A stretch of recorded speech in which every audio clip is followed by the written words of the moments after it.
साल के आखिरी शूट पे हम लोग हैं आज मारुति सुजुकी ग्रैंड विटारा के साथ, और ये गाड़ी हमारे चैनल पे आज पहली बार ओनरशिप रिव्यू के लिए आई है। हालांकि इसके पहले वीडियो हम कर चुके हैं हाई राइडर का फुल हाइब्रिड में, लेकिन मारुति सुजुकी ग्रैंड विटारा का ओनरशिप रिव्यू लेके आए हैं। और ये मेंशन कर दूं कि आज हम 31 दिसंबर पे खड़े हैं, साल के आखिरी दिन और इस साल के आखिरी शूट पे। बाकी जो शूट करेंगे नेक्स्ट ईयर करेंगे। और हमारे साथ हैं अंशुल राठौर। अंशुल, क्या करते हैं और ये गाड़ी कब ली, कितने में ली, कितनी चला चुके हो? I am a banker by profession. I am working with HDFC bank. और गाड़ी मैंने ली है अगस्त में। और गाड़ी चली है हार्डली अभी 5,000-6,000 के बीच में चल चुकी है। अच्छा। एक लॉन्ग राइड पे मैंने यहाँ से अपना होम टाउन जबलपुर गया था MP, और वहाँ से वापस आया हूँ। अच्छा, वो कितना था पूरा आना जाना, कितना डिस्टेंस था? 850 जाना, 850 आना, 2 and 4 में। अच्छा, 5,000 में से तकरीबन 1600-1700 किलोमीटर तो यही हो गया। करेक्ट। बाकी सिटी राइड है पूरा मेरा। ठीक है। सो घर से ऑफिस, ऑफिस से घर, तो यही मेरा मेजरली पर्पस होता है गाड़ी का। ठीक है। बाकी वीकेंड्स में अगर हम लॉन्ग ड्राइव में जाएंगे तो नोएडा या गुड़गांव जाएंगे, तो I am staying at Dwarka, तो मेजरली लंबी दूरी में सिर्फ यही होता है एरिया कवर हमारा। Otherwise my office is at Janakpuri, Vikaspuri. From Dwarka it will take around 12 kilometers one side. तो दिन भर की रनिंग जो है 25 किलोमीटर से ज़्यादा नहीं है मेरी। दोनों तरह की राइड होगी, एक लंबी राइड कर ली है, बाकी जनरली सिटी राइड है। तो दोनों तरफ में बात करेंगे कि ये लॉन्ग राइड्स पे किस तरह से रहती है और सिटी राइड में किस तरह रहती है। वेरिएंट कौन सा मैं बता देता हूँ। ये वेरिएंट है डेल्टा ऑटोमेटिक स्मार्ट हाइब्रिड के साथ, और इसकी जो एक्स शोरूम कॉस्ट पड़ती है वो पड़ती है 13,60,000। और ऑन रोड कितनी पड़ी थी वो अंशुल बताएंगे। अभी बड़ी होगी, मैं जब लिए 12.7 की थी बेस प्राइस। अच्छा, आपको 12.7। हाँ ठीक। और मैंने बेसिकली जो नंबर लिया है, मैंने BS सीरीज़ का नंबर लिया है, तो मुझे थोड़ा फ़ायदा मिल गया क्योंकि गाड़ी में नॉर्मल और मैं दिल्ली RTO का नंबर लेता तो मुझे 1,60,000 के ऐसा टैक्स लगता है 15 सालों का RTO का, जो मुझे केवल 18,000 रुपये लगा। तो मेरी गाड़ी पड़ी है मुझे अराउंड 14.4 की। Okay. Including BS series tax. ठीक है। फिर बाकी मैंने आफ्टर मार्केट मैंने कुछ एक्सेसरीज में लगवाई गाड़ी में मैंने, जो आप देख सकते हो। जैसे इसमें रूफ फिल्स मैंने अलग से लगवाई है, क्रोम्स, ये क्रोम लगवाए हैं मैंने यहाँ पे। अच्छा। ये क्रोम्स करवाया मैंने अलग से। हालांकि पूरा एनेक्सा जेन्युइन एक्सेसरीज है सारा ये। अच्छा। तो कुछ भी नॉन एक्सा नहीं है ये जो है BH नंबर है, जैसे कि अंशुल ने बताया कि BH नंबर है, इनको ऑलमोस्ट जो है 1-1.25 लाख रुपए का फ़र्क पड़ गया वहाँ पे। अंशुल, क्योंकि आप बैंकर हैं तो PSU बैंकर हैं, मतलब इस तरह से है, क्या रिक्वायरमेंट रहती है BH नंबर लेने के लिए? थोड़ा सा अगर ब्रीफ में हम बात करें। ये BS सीरीज में 2 ही रिक्वायरमेंट होती है कि आप जिस कंपनी में जॉब कर रहे हो वो कंपनी का हमारे कंट्री में 5 अलग अलग स्टेट में उसका प्रेजेंस होना जरूरी है। मिनिमम 5 स्टेट में प्रेजेंस होना चाहिए। 5 स्टेट का GST नंबर लगता है। और आपका कंपनी आपके लिए एक लेटर इशू करती है कि ये एम्प्लॉय हमारे कंपनी के एम्प्लॉय है एंड इनका ट्रांसफरेबल जॉब है, मूवेबल जॉब है। सो हमारा प्रेजेंस 5 स्टेट में है और उससे ज़्यादा स्टेट में है, तो उसके बेसिस पे ये स्कीम ही लाई है गवर्नमेंट उनके लिए जो ट्रांसफरेबल जॉब में होते हैं। तो उनके लिए कंफर्टेबल ये है कि आज मैं दिल्ली आई हुई, मुझे 1 साल ही हुआ है। आई केम फ्रॉम भोपाल MP, और मेरे पास के पहले जो गाड़ी थी वो वैगन आर थी मेरे पास। अच्छा। तो मैं MP04 का नंबर था, गाड़ी में कोई प्रॉब्लम नहीं था, बट मैं उसको सेल करके वहीं आया क्योंकि दिल्ली में आऊँगा तो बेचने में दिक्कत आएगी कभी फ्यूचर में। राइट। फिर इसलिए मैंने ये BS सीरीज़ का नंबर लिया, क्योंकि BS सीरीज़ से ये रहेगा कि अब मैं अगर चाहे दिल्ली में रहूँ या वापस MP जाऊँ या किसी और स्टेट में जाऊँ, जहाँ भी जाऊँगा गाड़ी वहाँ की कहलाएगी ये। हर 2 साल के बाद आप जिस स्टेट में हो, जिस सिटी में हो, वहाँ के RTO के हिसाब से आपको रोड टैक्स पे करना पड़ेगा हर 2 सालों में। कितना रहता है वो अमाउंट?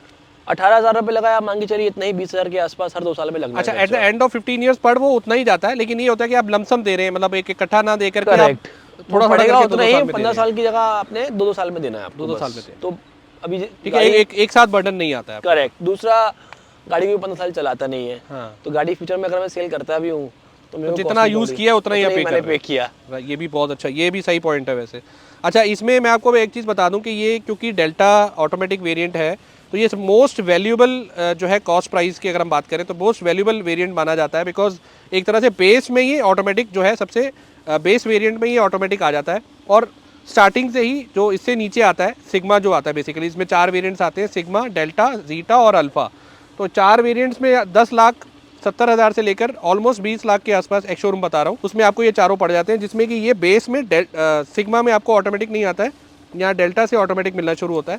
और इसमें कई सारी चीज़ें हैं जो बेस से ही मिलनी शुरू हो जाती हैं, और इसमें तो ऑब्वियसली आपका म्यूजिक सिस्टम वगैरह भी आया था जो आपको सिग्मा में नहीं मिलता। मैंने काफ़ी रिसर्च के बाद मेरा पर्पस ये था कि दिल्ली में इतना ट्रैफिक होता है, तो मैनुअल गाड़ी में बार बार गियर चेंज करना, बार बार एक्सीलेटर को रेस देना या बार बार आपका क्लच दबाना, वो पेन से बचने के लिए मैंने ऑटोमेटिक डिसाइड किया था। फिर मैंने जब मार्केट में देखा मैंने कि ऑटोमेटिक रेंज में कौन सी गाड़ी पड़ रही है मेरे पॉकेट को देखते हुए भी, तो आई फाउंड दैट कि Grand Vitara is the cheapest vehicle in this segment, C class SUV में आती है ये। तो वो सब देखते हुए मैंने इसको सिलेक्ट इसलिए किया क्योंकि इसके ऊपर जो नेक्स्ट रेंज था वो आपका जीटा था मॉडल। जीटा में बहुत ज़्यादा डिफरेंस था नहीं और उसके लिए 1.5 लाख रुपए एक्स्ट्रा ले रहे थे वो हमसे। उसमें एक अलॉय व्हील एक्स्ट्रा दे रहे थे वो। इंफोटेनमेंट सिस्टम में भी फर्क था, सिस्टम थोड़ा सा बड़ा एक इंच बड़ा होता है डेफिनेटली। और तीसरा पीछे आपका जो है आपका वाइपर थे, पीछे वाइपर थे, इसमें वाइपर नहीं आते। इसमें डिफॉगर है बट पीछे रियर वाइपर नहीं, उसमें वाइपर थे। ये 3 डिफरेंस ही हैं मेजरली बड़े जो जीटा और डेल्टा में डिफरेंस करते हैं।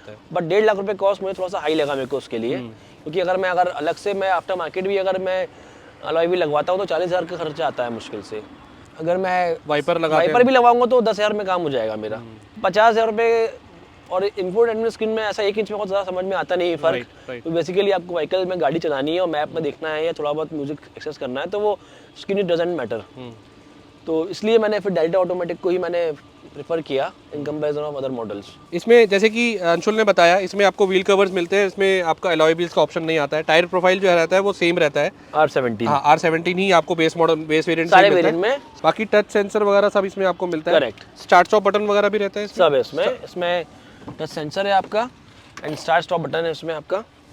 एक बार कीज दिखा दीजिए, इसकी जो की है वही आपको मिलेगी जो पहले मारुति की कीज आती थी, उसमें कोई चेंज मैंने कवर लगवाया है। अच्छा, कवर लगवाया है, लेकिन साइज और अगर आप बटन वगैरह देखें तो वो सेम ही है, इसमें कुछ चेंज नहीं है। बाकी एक बार बिल्ड क्वालिटी की बात कर लेते हैं। उसका फ्रंट डोर तो ठीक है, बहुत ज़्यादा लाइट नहीं है। बैक डोर जो अगर आप देखेंगे तो बहुत ज़्यादा थोड़ा लाइट है। हाँ, बैक डोर थोड़ा सा लाइट है comparison of front door. Correct. बाकी अंशुल, अभी तक जैसे हमने अभी ऑफ कैमरा भी बात की थी, बिल्ड क्वालिटी के ऊपर थोड़ा कंसर्न्स हैं आपको, तो उस बारे में क्या बताना चाहेंगे? देखिए, मारुति गाड़ी जितनी भी है इंडिया में, ऑन रोड गाड़ी सिटी राइड वाली बहुत अच्छी कार होती है, बट बिल्ड क्वालिटी में जो आज की डेट में हम बात कर रहे हैं, जो टाटा और जो महिंद्रा लेकर आ रही है क्वालिटी, उसकी कंपैरिजन में 18-20 का फर्क होता है। मारुति की गाड़ियाँ इतनी मजबूत नहीं होती है in comparison of Tata and Mahindra.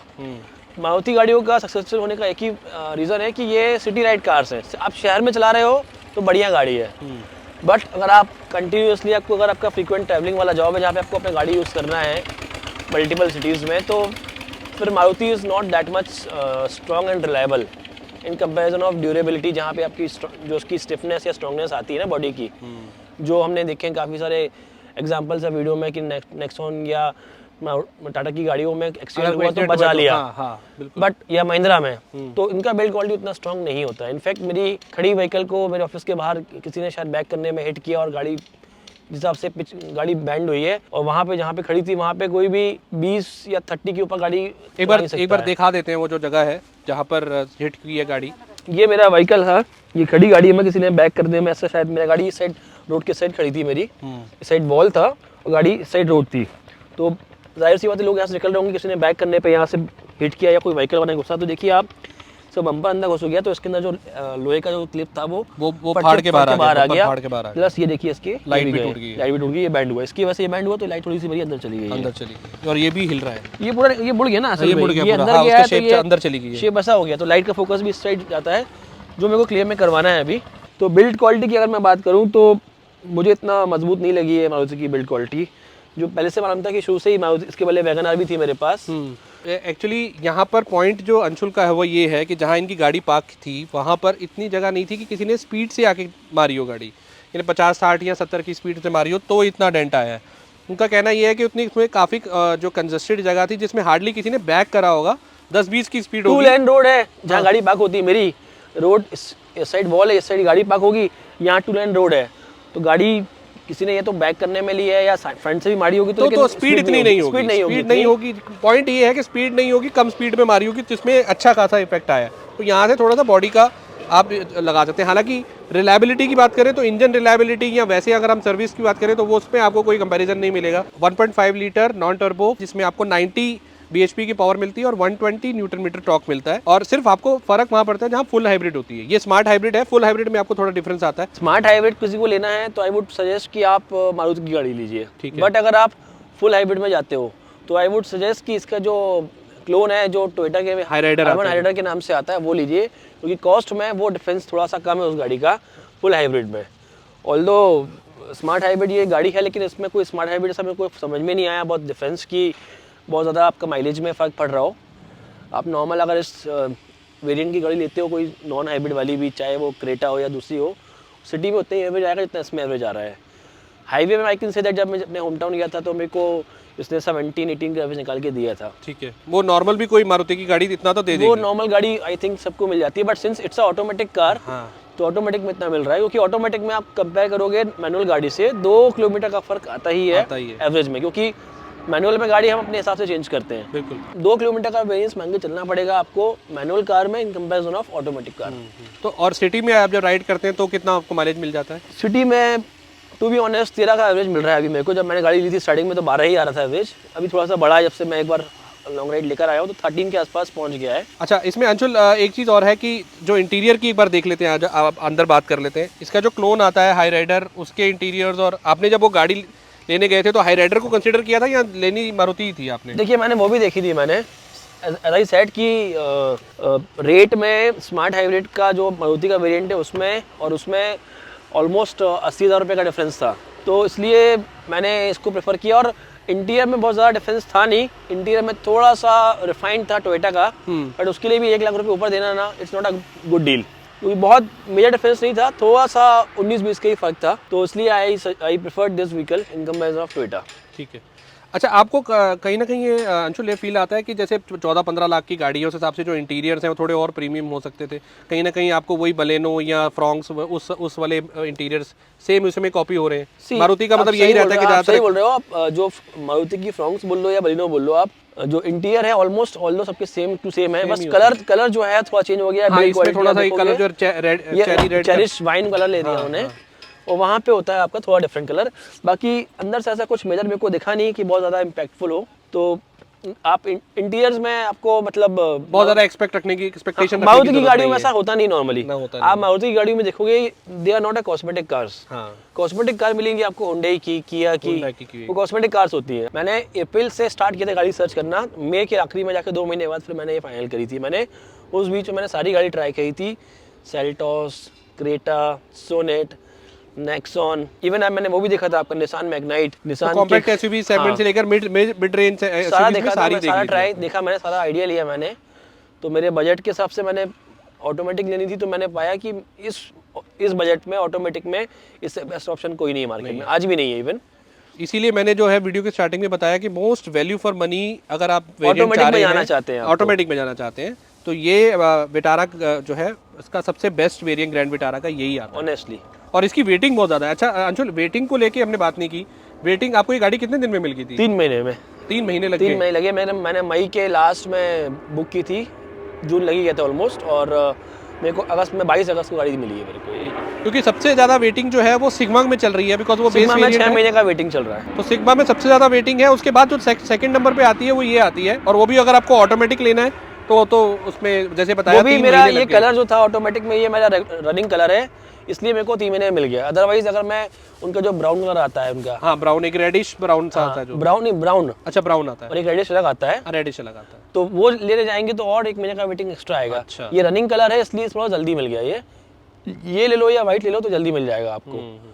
Blue, even 3 colour जो हैं जो रनिंग में है वो जल्दी दे रहे थे 3 महीने में, अदरवाइज वो ब्राउन और जो रेड है उसमें 1 महीना आप कह रहे हैं एक्स्ट्रा ले रहे थे वो। एक बार पीछे से भी दिखा देते हैं। इसमें 373 लीटर का ऑलमोस्ट बूट स्पेस है, और इसमें आपको डिफॉगर मिल जाएगा, शार्क फिन एंटीना, स्पॉइलर है, स्टॉप लैंप मिल जाएगा, लेकिन वाइपर नहीं मिलेगा, जैसे कि अंशुल ने बताया वाइपर इसमें नहीं आता है। बाकी पूरा एलईडी सेटअप आपको बैक में भी मिलता है, 4 आपको पार्किंग सेंसर्स मिलते हैं, और एलईडी सेटअप जो है वो कनेक्टेड नहीं है, वो हालांकि ये ग्लो करता है पूरा, लेकिन ये यहाँ से कनेक्टेड नहीं है। करेक्ट। हालांकि शाम के टाइम पे, रात के टाइम पे जलता हुआ काफ़ी अच्छा लगता है, लुक वाइज काफ़ी अच्छी लगती है। अगर आप फ्रंट और बैक से देखें तो लुक वाइज काफ़ी बढ़िया लगती है। आगे का थ्रो कैसा है, हेडलैम्प्स वगैरह का थ्रो अगर हम बात करें तो? इसमें जो आता है प्रोजेक्टर हेडलैम्प आता है, लेकिन वो हेलोजन बेस पे आता है, तो हेलोजन का येलो लाइट है, येलो लाइट इस वाले वेरिएंट में येलो लाइट। करेक्ट। तो हेलोजन येलो का थ्रो बहुत लंबा नहीं है, बहुत सिटी राइड के लिए सफिशिएंट है, बट अगर आप हाईवे में जा रहे हो, हिली एरियाज में या हाईवे में हो, तो थोड़ा सा लगता है कि जरूरत की थोड़ा और होना चाहिए था। तो मिसिंग तो है हाईवे में या हिली एरियाज में, बट सिटी राइड में इट्स कंफर्टेबल। सिर्फ आपको अगर आप हाईवे में जाओगे तो आपको फील होगा बस वो कि मेरे को थोड़ा सा और होना चाहिए पावर उसका, या थोड़ा लंबा होना चाहिए था, ताकि हमको क्लियरली विजन आ सके। दूसरा एक चीज़ ये कि जो जैसे मैंने बताया कि आपको सिग्मा और डेल्टा इसमें आपको जो है हेलोजन येलो बल्ब में मिलेगा, जबकि जीटा ऑनवर्ड्स आपको जीटा हो या अल्फा वेरिएंट हो उसमें आपको वाइट लाइट के साथ वाइट लाइट एलईडी में आता है। करेक्ट। एक बार थोड़ा सा इंटीरियर इसका दिखा देते हैं। इंटीरियर कुछ इस तरह से है। ये सीट कवर्स आपने अलग से लगवाए? मैंने आफ्टर मार्केट सीट कवर लगवाए हैं और प्लस मैंने मैटिंग अलग से लगवाई है। 70 मैटिंग आपने 70 मैटिंग आफ्टर मार्केट लगवाई है। पीछे आपको एसी वेंट्स भी मिल जाते हैं, यूएसबी पोर्ट वगैरह सब मिल जाते हैं आपको। दो मिलते हैं, एक टाइप सी मिलता है और एक आपको यूएसबी मिलता है मेरे को चार्जर। एसी वेंट्स किस तरह से कितने यूजफुल हैं पीछे, आपको कितना? देखिए पीछे का AC vent is not that much impactful to be honest. इसका एयर थ्रो उतना सफिशिएंट नहीं है। कुल मिला के ब्लोअर है, आप यहाँ से अगर आगे चालू है तभी चलेगा, अगर चालू नहीं हो तो चलेगा नहीं। हाँ वो ऑब्वियसली सिंगल एसी है। सिंगल एसी है तो जैसे दूसरी कार्स में जैसे हो गया, आप कई गाड़ियों में पीछे का अलग चलता है, आगे अलग चलता है, तो उसमें अलग नहीं है, सिंगल है और खाली ब्लोअर की तरह काम करता है ये। अगर आपका कूलिंग चल रहा है आगे तो पीछे भी कूलिंग होगा, उसको आप कम ज़्यादा कर सकते हो थोड़ा, बस ये आप डिसाइड कर सकते हो ब्लोअर को। कूलिंग वगैरह ऑल दो जो जैसे आपने अगस्त में ली थी तो आपने एसी वगैरह भी ठीक से टेस्ट किया होगा इसका? AC cooling is okay sufficient, ऐसा कोई प्रॉब्लम नहीं है एसी की कूलिंग में। अगर आप हीट में गर्मी में भी रहते हो तो विद इन 2 और 3 मिनट गाड़ी ठंडा होना स्टार्ट जाती है। तो और ऑटोमेटिक क्लाइमेट कंट्रोल एसी है तो प्रॉब्लम नहीं है गाड़ी में एसी का। हाँ तो एसी इज़ गुड। और एसी चल भी रहा हो तो गाड़ी के पावर में समझ में नहीं आता है कुछ भी आपको। जैसे नॉर्मली दूसरी गाड़ियों में या कम पावर की गाड़ियों में अगर आप एसी ऑन करते हो तो गाड़ी का पावर इम्पैक्ट करता है, बट इसमें ऐसा कुछ समझ में नहीं आता है।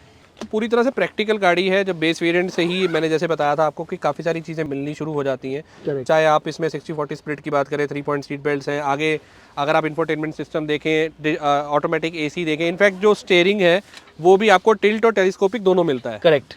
उसमें मतलब आप ये एक चीज़ ऐसी है जो आप सोचेंगे कि यार मतलब एक तरह से बेस वेरिएंट से ऊपर वाला वेरिएंट ही है उसमें आपको। और टच सेंसर, ये देखिए यहाँ पे आपको टच सेंसर्स मिल रहे हैं, दोनों साइड मिलते हैं, दोनों साइड मिल रहे हैं। ये बहुत कम गाड़ियों में अवेलेबल है ये। अच्छी गाड़ियों में भी पैसेंजर साइड मिलता है, दोनों साइड नहीं होते, सॉरी ड्राइवर साइड मिलता है, पैसेंजर साइड नहीं मिलता। करेक्ट। ओवरऑल ट्रांसमिशन में बात करें अगर अंशुल, तो गियर शिफ्टिंग वगैरह फील होती है इसमें? Gear shifting minor lag feel होता है इसमें, आपको समझ में आता है, लेकिन बहुत माइनर है जो कि कंसिडरेबल है। दूसरा 1.5 लीटर पेट्रोल में जब ये गाड़ी आपको पावर जो है वो 90 bhp के देते हैं, कहीं उसमें पावर में कुछ कमी लगती है चलाते हुए? लगता है कि यार यहाँ जैसे हाईवे पे आप लेके गए या लॉन्ग रूट पे लेके गए, सिटी में तो इतना नहीं पता चलेगा, जो पावर और टॉर्क जो इसकी निकल के आती है 190 bhp और 120 न्यूटन मीटर, इतनी बड़ी गाड़ी के लिए पावर की थोड़ी कमी लगती है? पावर टू बी ऑनेस्ट मैं बोलूँगा पावर थोड़ा कम फील होता है। जैसे आप मैं आपको बोलूँ इस रेंज में एक और गाड़ी आती है किया अपना कुशाक आती है स्कोडा की, और वोक्सवैगन की टाइगूर। वो 1 लीटर लेकिन टर्बो आता है, वो 1 लीटर टर्बो में आता है और 1000 सीसी का इंजन है उसमें। हाँ। तो भी उसका पावर जो है ना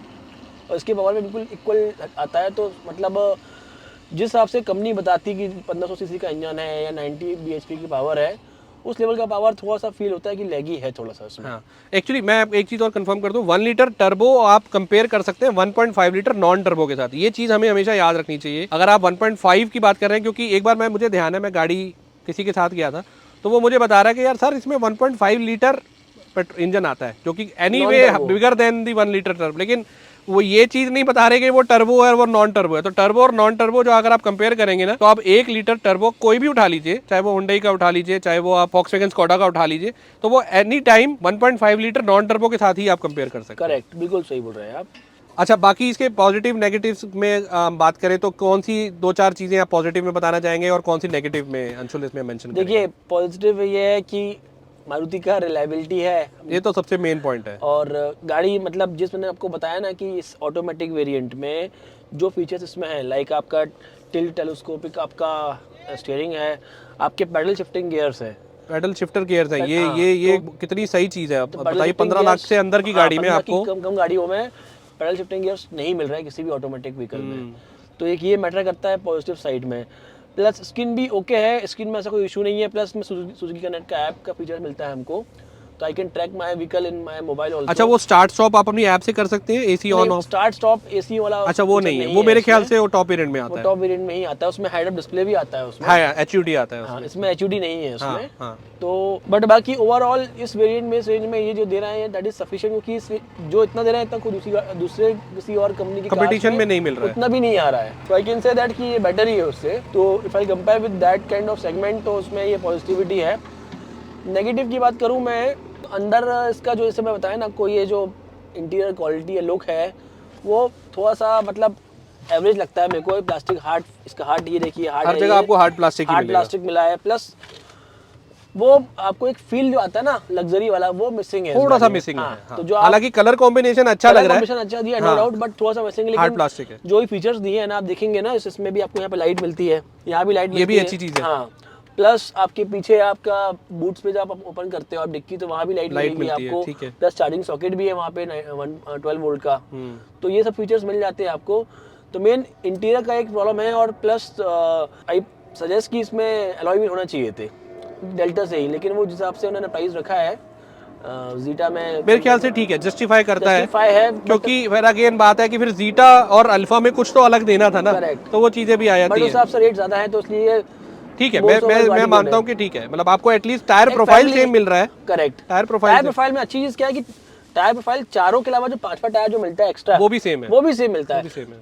आपको दूसरी गाड़ियों में अगर आप देखोगे जाओगे ना लेने, अगर आप क्रेटा में ले जाओगे तो आपको जो स्टेपनी व्हीकल मिलता है fifth वाला, डोनट टायर वो बोलते हैं एक उसको। कम मिलता है हाँ, आपको, कम मिलता है। 1 इंच कम मिलता है आपको। तो यहाँ पांचों आपको टायर मिल रहे हैं सेम R17 के ही आपको मिल रहे हैं MM के, बिल्कुल तो ये प्लस पॉइंट है अच्छी इसका। चीज़ है। एक चीज़ और, मैं जो बूट स्पेस में हम लोग मिस कर गए, बूट स्पेस में जो आपका जो रखने और निकालने के लिए जो स्पेस है वो काफ़ी मतलब वो है बैलेंस, Flat है, हाँ, फ्लैट है, मतलब ऐसा नहीं है कि उसमें डेप्थ है जिसकी वजह से आपको निकालने रखने में दिक्कत आएगी, वो फ्लैट है। उस वजह वो भी एक मेरे हिसाब से वो एक फैक्टर बनता है जब आप बड़ा लगेज रखते हैं, निकालते हैं ना। देखिए अब मैंने जैसा बताया कि मैंने आउटिंग में गया बिल्कुल था, फ्लैट है। तो मेरे 3 लगेज मेरे आराम से आए थे इसमें, मेरे 3 बैग पूरे, तीनों बैग यहीं आराम से आ गए थे मेरे। ये इसका टायर है R17 पोलो का टायर आपको यहाँ पे मिलता है। ये भी बहुत बढ़िया है, क्योंकि आपके पास स्टेपनी अगर सेम साइज की हो ना, फिर आपको टेंशन नहीं रहती है, टेंशन नहीं रहेगा। प्लस साइड में भी यहाँ पे देखोगे ना, साइड में एक स्पेस देखिए, मैं ये रखा हुआ हूँ साइड में, तो कुछ भी आप कुछ रखना चाहो। खासा 2 लीटर का आपका वो है, 5 लीटर का केन है ये। अच्छा 5 लीटर का केन है ये। तो आप देखिए लाइट भी मिलेगा आपको, 12 वोल्ट का सॉकेट भी मिल रहा है आपको, तो आई कैन से दैट कि ठीक है। ये आपका ये ट्रे वगैरह सब साथ में थी, सब पार्सल ट्रे भी आती है, ये एक्सेसरी का पार्ट नहीं है। नहीं एक्सेसरी का पार्ट नहीं, पार्सल ट्रे भी साथ में आती है। अच्छा नेगेटिव आप बात करें तो अंशुल क्या नेगेटिव निकालोगे? नेगेटिव एक तो इंटीरियर थोड़ा सा एवरेज है, और बिल्ड क्वालिटी जो सबने आपको बताया फ्रंट में, वो थोड़ा मेरे को लगी है, और प्लस जिस हिसाब से पावर कंपनी क्लेम करती है उस तरीके का पावर फील होता नहीं है आपको हाईवे में। सिटी में दैट इज़ ओके, बट वो पावर ही मेरे को उस तरह से कम लगा। और चौथा, स्मार्ट हाइब्रिड ये बोल के कंपनी क्लेम कर रही है, तो स्मार्ट हाइब्रिड मतलब आप ये कह रहे हैं गिमिक ही है? गिमिक है, इट्स नॉट दैट, ये सब गिमिक है और कुछ भी नहीं हो। कि स्मार्ट हाइब्रिड में आपको उस लेवल का एवरेज मिलना चाहिए, क्योंकि हाइब्रिड में गाड़ी क्यों जाता है सामने वाला कि आपको थोड़ा सा फ्यूल इकोनॉमी मिलेगा, बट इतना तो आपके नॉर्मल जो आपका 1.5 लीटर इनका नॉन हाइब्रिड भी आता है उसमें भी इतनी एवरेज तो वो भी दे देती है। मुझे ये बोला गया है कि जैसे आपकी गाड़ी अभी 6 महीने भी नहीं हुए हैं और इतनी चली भी नहीं है, नॉर्मली गाड़ी इस लेवल की गाड़ी है, मैं 10-15 हज़ार चल जाती तो खुलती है गाड़ी इंजन, तो आपको एवरेज बढ़ेगा। नहीं ये पॉइंट है, this I have been suggested. आप सेकंड सर्विस जब करवा लेंगे उसके बाद थोड़ा फर्क पड़ेगा, ये है पॉइंट। तो अच्छा इसकी नेक्सा की बात करें तो सर्विस आफ्टर डिलीवरी इस तरह का कुछ कोई फीडबैक देना चाहेंगे? देखिए सर्विस डिलीवरी का ऐसा है कि नॉर्मल मारुति और नेक्सा डिफरेंस लगता है? नहीं, क्योंकि सर्विस सेंटर दोनों का कॉमन है। कॉमन वो तो है। तो आप सोचोगे कि आप नेक्सा में हो, तो आपको जैसे आप नेक्सा के शोरूम में जाते हो तो वहाँ एक अलग फील आती है, प्रीमियम लगेगा ब्लैक वाला, पर सर्विस सेंटर जाओगे तो कॉमन ही है। कॉमन है, तो आप सर्विस सेंटर में क्यों नॉट एक्सपेक्ट कि आपका वो कुछ अलग से प्रेफरेंस मिलने वाली है आपको। इवन आप ऐप से बुक करके भी जाओगे सर्विसिंग ना अपनी, वेटिंग तो भी वेटिंग में मिल जाती है, वो उसका ऐप पर कोई इतना फॉलो होता नहीं हो, कि गाड़ियाँ इतनी सारी हैं, व्हीकल इतने सारे होते हैं, डिमांड इतनी ज़्यादा होती है कि वहाँ पे people could not manage these things. एक चीज़ है जो जैसे मारुति कार्स अपनी प्रीमियम करके बेच रही है, जितनी नेक्सा में आती हैं वो सब प्रीमियम्स में आती है, तो कहीं ना कहीं सर्विस में भी एक एज मिलना चाहिए। करेक्ट, अगर आप नेक्सा की गाड़ी ले रहे हो और आप इतना हाई लेवल की गाड़ी ले रहे हो तो आपको थोड़ा सा एज मिलना चाहिए, जो कि मिसिंग है। सर्विसिंग पार्ट में मारुति को उस पर काम करने की ज़रूरत है। अगर एलिवेट मेरे टाइम पे होती तो मैं शायद एलिवेट प्रेफर करता, मैं अगला क्वेश्चन यही पूछने मेरा वाला इसका जो रेट है और एलिवेट का रेट है वो कम है बल्कि इससे, और उसका बूट स्पेस ज्यादा है, उसका लुक अच्छा आगे का जो फ्रंट है वो और ज्यादा बढ़िया। और मैंने एलिवेट लॉन्च हो गई थी, जब गाड़ी मैंने ली थी उस समय लॉन्च हो गई थी, लेकिन वेटिंग इतनी ज्यादा थी कि जुलाई तक वेट करने का प्राइस भी नहीं आया होगा उस टाइम तक। हाँ, प्राइस भी रिवील नहीं हुआ था, प्लस वेटिंग इतनी थी कि मेरे को जुलाई तक अपना दिवाली के बाद तक वेट करने का पेशेंस था नहीं मेरे पास, तो मैंने फिर इसलिए मैंने ले लिया। अदरवाइज अगर उस समय एलिवेट होती तो आप एलिवेट डेफिनेटली मैं एलिवेट पे जाता। अच्छा मैं एक चीज़ आपको यहाँ कंफर्म कर सकता हूँ कि अगर आप जैसे ग्रैंड विटारा में थोड़ी सी पावर की कमी बता रहे हैं ना, ये वो भी सेम वही 1.5 में आपको नॉन टर्बो मिलता है, नॉन टर्बो है, इसमें भी आपको नॉन टर्बो है, लेकिन ये है कि पावर में आपको वहाँ भी एडजस्टमेंट करनी पड़ती है। करेक्ट, पावर वहाँ पे है, लेकिन मैं एक बात बोलूंगा आपको, प्रीमियमनेस थोड़ी अच्छी है, बेटर है। जो प्रीमियमनेस होंडा की कार्स में होती है, जो इंजन स्मूथनेस, जो रिफाइनमेंट मिलेगा आपको, जो एवरेज निकाल के देगी आपको होंडा की कार्स, वो आपको मारुति में नहीं मिलने वाला है। एवरेज पे तो यार मारुति निकलती है। तो average अभी मारुति मैं का दूसरा नाम ही एवरेज है। मैं देखिए अभी तो मेरा एवरेज का एक्सपीरियंस अभी मैंने बताया ना, हाँ। स्मार्ट हाइब्रिड्स के लेवल पे उस लेवल पे नहीं आया, क्योंकि नॉर्मल गाड़ी की अगर मैं मानता उसको तो एवरेज जो आ रहा ठीक एवरेज है, average not bad. But if I correlate with the smart hybrid, smart hybrid word जो ऐड होता है, जो आपने ऐड किया उसका कोई एक्स्ट्रा बेनिफिट मिलना चाहिए। एक्स्ट्रा बेनिफिट कुछ तो मिले मेरे को, एक किलोमीटर ऊपर निकाल के देखो तो लगेगा कि चलो कुछ बेनिफिट मिल रहा है। सही बात है। तो वो बेटर कर रहा है। ठीक है, तो ठीक है, यहाँ पर हमने काफ़ी डिटेल में बात कर ली। आज हमने थोड़ा सा डिफरेंट ये किया कि आज हमने कार को ड्राइव ना करके पूरा जो है ओवरऑल एक्सपीरियंस यूज़र का जानने की कोशिश की है। जनरली हम लोग ड्राइव करते हैं, ड्राइव इसलिए नहीं किया बिकॉज ऑलरेडी हम जो है हाई राइडर को ड्राइव कर चुके थे और ये और वो ऑलमोस्ट सिमिलर है, कोई ज़्यादा फर्क नहीं है अगर आप इंजन की प्रोफाइल की बात करें। हाँ, फुल हाइब्रिड थी, ये स्मार्ट हाइब्रिड है, लेकिन आपको चलाने में कोई ज़्यादा दिक्कत इसमें नहीं आएगी। दूसरी चीज़, हमने एक एक पॉइंट सारा कवर कर लिया है। अंशुल ने काफ़ी ऑनेस्टली जो है अपना रिव्यू यहाँ पे रखा है, प्लस और माइनस सारी चीज़ें मेंशन की है। यहाँ तक बता दिया कि अगर होंडा एलिवेट आई होती तो वो होंडा एलिवेट के लिए अपना मन बना लेते, और ये जो कि ऑब्वियसली थोड़ी दिखने में और ज़्यादा बेटर है। जब ग्रैंड विटारा आई थी तो लोगों ने ग्रैंड विटारा बताया था कि ग्रैंड विटारा भाई बहुत अच्छी, देखिए वो तो चलता रहेगा, लुक में आएगा, वो ऑब्वियसली कुछ ना कुछ आते रहेगी, कुछ ना कुछ नया आ जाएगा तो चलता रहेगा। लेकिन हाँ। होंडा ने जिस रेट पे एलिवेट को लॉन्च किया है वो एक्सपेक्टेड था नहीं। बहुत अच्छा, मतलब जब गाड़ी लॉन्च हुई थी तो मुझे लगा था यार एलिवेट के रुक के, लेकिन मेरे को लगा कि यार रुक के फायदा नहीं हो कि होंडा का प्राइस तो बट ऑब्वियस ज्यादा ही होने वाला है, या क्रेटा के ऊपर जाएगा, क्रेटा के से ऊपर ही जाएगा, हाँ। सेल्टोस के आसपास जाएगा, तो मैंने वो तो अपने आसपास वैसे बजट का नहीं है। लेकिन जब देखा मैंने प्राइस तो मतलब मुझे थोड़ा सा रिग्रेट हुआ कि यार मेरे को और रुक जाता था। खैर ये भी एक अच्छी चॉइस है, बुरी चॉइस नहीं है। नहीं, गाड़ी ये भी बहुत बढ़िया चॉइस है। और प्राइस में अगर आप बात करें, बार बार वही चीज़ बोल रहा हूँ, वैल्यू फॉर मनी है। 15 लाख से अंदर का आपका बजट है। हाइब्रिड छोड़ देते हैं, ये गिमिकी है, मैं खुद मानता हूँ कि कोई बहुत ज़्यादा, हालांकि हमने कभी इसका कोई ऐसा पॉजिटिव फीडबैक नहीं सुना है किसी भी यूज़र से जिसने बोला होगा यार हाइब्रिड मतलब ये बेनिफिट मुझे मिला है, तो छोड़ देते हैं हाइब्रिड को। उसके अलावा अगर आप देखें तो बहुत सारी चीज़ें इसमें आपको मिलती हैं जो आपके 15 लाख या उससे कम जो भी आप प्राइस देते हैं वो पूरी तरह से वर्थ करती हैं। अंशुल, लास्ट क्वेश्चन, अगर आप 10 में से अपनी गाड़ी को रेट करोगे, क्या आप रेटिंग दोगे सारे फैक्टर्स को माइंड में रखते हुए? एक पॉइंट देना, 10 में से क्या पॉइंट दोगे? 7 दोगे? 7.5 तक जा सकता हूँ मैं, क्योंकि मेरा जो एक्सपेक्टेशन था ना, अच्छा, बहुत सारा ज़्यादा था मेरा, कि मैं इसमें मतलब जो मेरे को फील आना चाहिए था ये गाड़ी ऐसा होगा। कुछ चीज़ों का ना आपको एक्सपीरियंस जब गाड़ी आप यूज़ चलाते हैं तभी पता चलता है। तो यहाँ पर अंशुल ने दिए हैं 7.5, जो कि मेरे हिसाब से मैं होता तो मैं इसको 8 दे देता, पर ठीक है, वो ओनर हैं, वो सारी चीज़ें जानते हैं, 5000 किलोमीटर चला चुके हैं, तो 7 और 7.5 उन्होंने रखा है। कुछ चीज़ें ऐसी हैं जो मारुति को भी कंसिडर करनी चाहिए, हालांकि बहुत सारी चीज़ें अब यूज़र के ध्यान में रखते हुए मारुति ने चेंज करी हैं, बट अभी भी बहुत सारी चीज़ें हैं जो करने वाली। सबसे पहली चीज़ तो चाबी है, भैया अपनी चाबी चेंज कर लो यार। चाबी, हालांकि इन्विक्टो में चाबी उन्होंने इसलिए वो वाली दी है क्योंकि वो इनोवा टोयोटा की तरफ से आती है। तो ये चीज़ें यहाँ पे वीडियो को ख़त्म करते हैं, लंबा हो रहा है वीडियो, ऑलरेडी हमने काफ़ी चीज़ें इसमें जो कवर कर ली हैं। उम्मीद है आपको ये वीडियो अच्छा लगा होगा। Thank you Anshul, thanks for coming our channel. आपने बहुत अच्छे से सारी चीज़ें जो एक्सप्लेन की हैं, और ये सारी पॉइंट्स जो हैं वो उन सब लोगों के लिए काफ़ी बेनिफिशियल हो जाते हैं जो इस गाड़ी को लेने की सोच रहे हैं। तो आई होप ये जो फ्यूचर बायर्स हैं, ग्रैंड विटारा हो गई या हाई राइडर होगी, उस पर से कोई भी गाड़ी लेना चाह रहे हैं, कोई भी वेरिएंट लेना चाह रहे हैं, तो उनके लिए ये वीडियो काफ़ी यूज़फुल रहेगा। अगर अच्छा लगा है वीडियो तो चैनल को सब्सक्राइब कर लीजिए और इस वीडियो को लाइक कर दीजिए। अगर आप भी अपनी कार का ओनरशिप रिव्यू हमारे चैनल पे करना चाहते हैं तो नीचे दिए ईमेल आईडी पे हमें कांटेक्ट कीजिए। मिलते हैं किसी और वीडियो में, तब तक के लिए good bye and take care.